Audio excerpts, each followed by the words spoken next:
Well, after 6.5 years, the show which is Yellowstone has come to an end, with this episode focusing on the future for all of the characters following the ranch being sold, the brother and sister feud between Jamie and Beth reaching its climax, and the promise that was laid down in 1883 actually being fulfilled. This was an ending to the series that wasn't perfect by any means, but there was an emotional edge to it, and one which connected back to the family's roots when they first stepped foot on the land.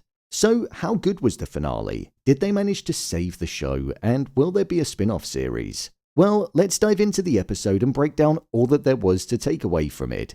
Here is Yellowstone Season 5, Episode 14, Ending Explained.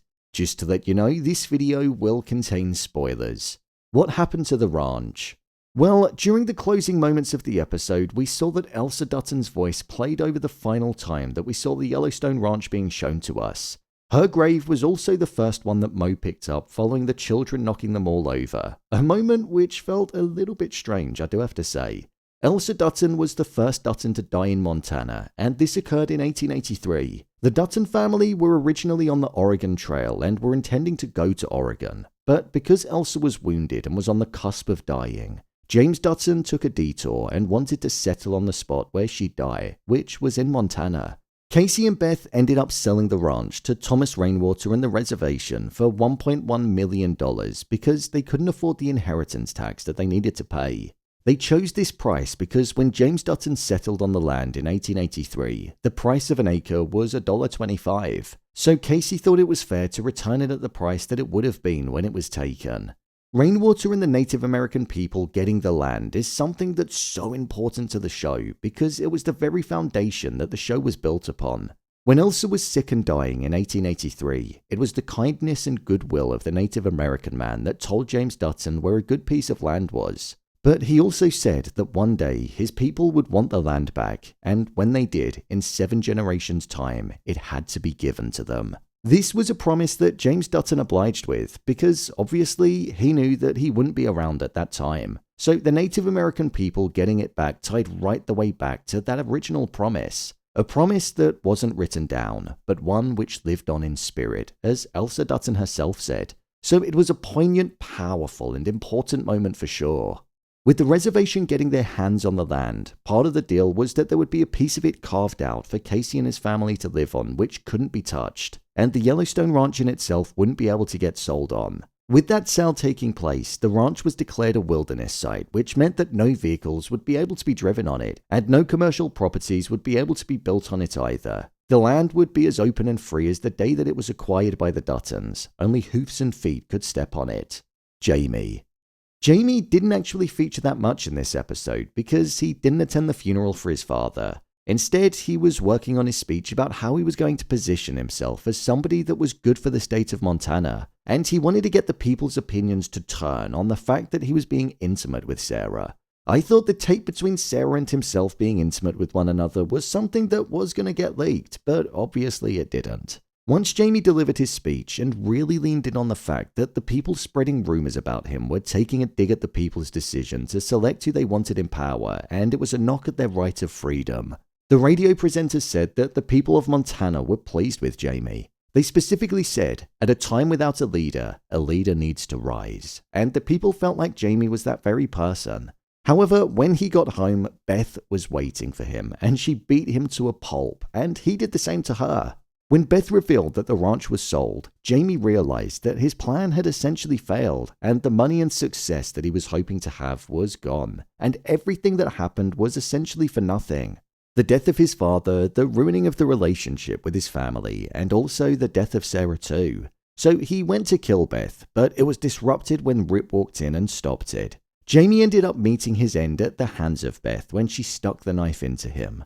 She said to him that she was going to be the last thing that he saw when she confronted him in episode 10, and that was the case here.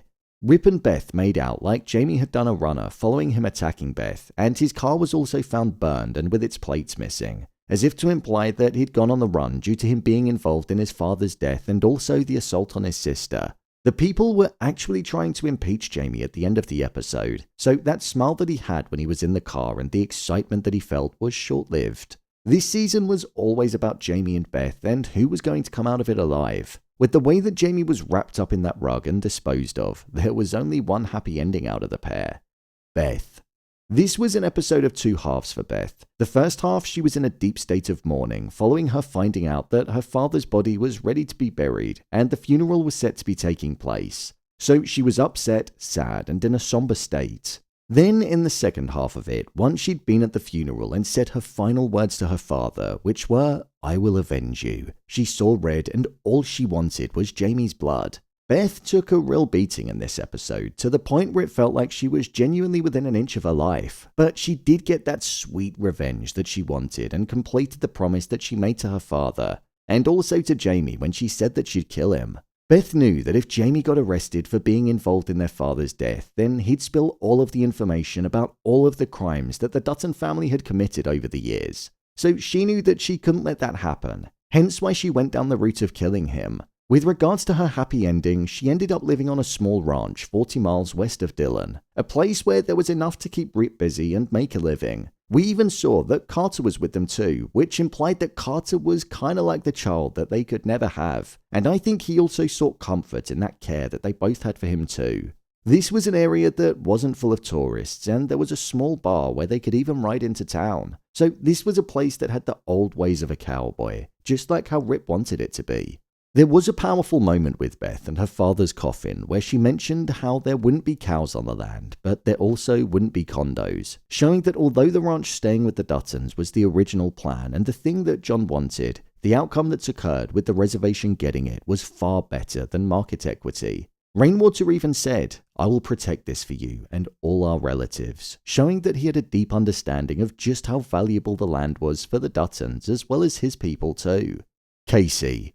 Kayce Dutton was finally free. He'd felt the weight of the ranch for a long time and also the badge that he was wearing. But with his ending, he became the cowboy that he wanted to be, and Tate was following in the family footsteps. Kayce was the person that initiated the deal with Thomas Rainwater, and once the guarantee that he could live on the East Camp and the sale wouldn't impact his family's life, he was happy to sell it on. I thought Kayce would have had a hand in Jamie's death, especially considering there was a lot of investigating on his side at the start of the season, but he wasn't involved in the slightest, nor did he even find out that Jamie was killed. Kayce's ending came with his family at East Camp with around 300 cattle, and he had the two most important people in his life alongside him. He didn't take anything from his father's office, but Beth said how he might want to reconsider because Tate might want to know about where he came from one day, and it was a story worth remembering.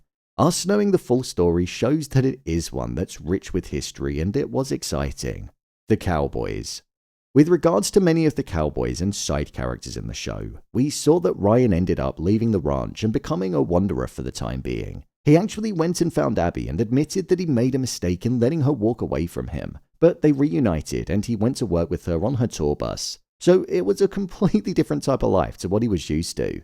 Tate actually ended up going to Texas and working on the 4-6's ranch. Taylor Sheridan's character Travis gave her a job when she mentioned how there was nothing left in Yellowstone, so following Colby's death, she was going to be heading down south. And Lloyd? Well, he pretty much said that he was done. Without the Yellowstone ranch, he said that he didn't know if he'd want to do cowboying anywhere else. He'd been on that ranch for around 40 years, and he didn't know life outside of it, so one would have to assume that he retired out somewhere else. Will there be a spin-off? With the way that the show concluded, there are definitely a couple of different spin-offs that could be in the works. It was rumored that Sheridan would be making a 6th season, but with the tone and feeling that the final scene had, that definitely felt like a series finale. I would say that they could potentially do a spin-off with Kayce, Monica, and Tate on the East Camp if they wanted to stay on the Yellowstone Ranch. They could also do one around the Native American people getting their land back and being there, almost like a rebuild. Or they could even do a series that focused on Rip and Beth being west of Dillon on their piece of land. So there are definitely ways that this story could continue and the Dutton legacy moves forward. My review of the episode. I thought this was a decent finale. It wasn't obviously the way that Taylor Sheridan mapped out his ending when the show first began, but I feel it was a good ending considering the circumstances that he found himself under. This season had its flaws, and I think this finale was one of the better episodes for sure. I'm glad that we got an elongated runtime because this episode definitely needed that. I would say that it felt like Jamie's end was almost like a side piece to the funeral that took place. I feel like his story could have definitely been integrated into the wider plot just a bit more in this episode, and it not feel like the first half was just about the funeral and the second half was just about the revenge. That's just my opinion anyway. In terms of the performances, I thought Beth absolutely stole this episode of the show. The emotion and pain that she felt was something that transferred across the screen so well, and you could understand everything that she was feeling.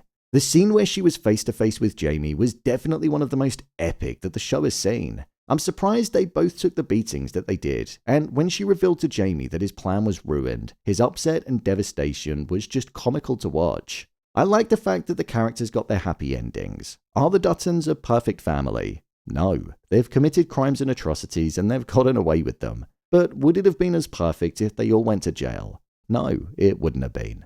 I love the fact that Elsa's voice appeared right at the end of the show. It just made it feel like it went full circle. Yellowstone is a show that will most definitely be remembered. However, I do think its legacy will be tainted by the feud that Sheridan and Cosner had. What could have been a show that continued on for a long while was ultimately cut short. And this final season not only turned into a bit of a playground for Sheridan, but the story was compromised as well. It was a really good ending to what was an incredible show, and it's now got me excited to see which prequel series are going to be explored in the future. For now though, 1923 Season 2 in February next year.